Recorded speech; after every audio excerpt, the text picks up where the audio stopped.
अस्सलाम वालेकुम नाज़रीन, तान से रहा हो STV न्यूज़ ताज़ा तरीन बुलेटिन में वली मोहम्मद चाड़ो हाज़िर आया।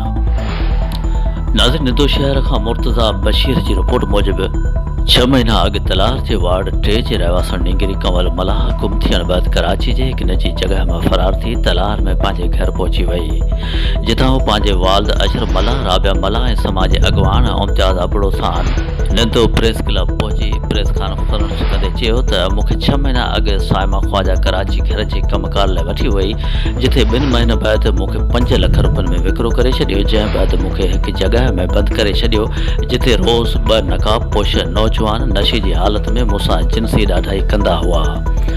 मुतासिर नारीअ वधीक ॿुधायो त नकाबपोश तशद्दुद कंदा हुआ ऐं चवंदा हुआ, ख्वाजा खां असां तोखे पैसनि ते ख़रीद कयो आहे, अगरि मज़ामत कंदी त तोखे मारे छॾींदासीं। हुन वधीक चयो त साइमा ख्वाजा हिकु बद किरदार औरत आहे, जंहिं पहिरीं 3 न्याणियुनि खे टूटी वठी ॾियण जे बहाने सां वठी बैदि में विकिरो करे छॾियो। हुन वधीक ॿुधायो त गुज़िरियल राति जॻह में वेठल नशे जी हालत हुअण सबबि निंड में सुम्ही पिया हुआ त आउं मौक़े जो फ़ाइदो वठी फरार थी आयसि।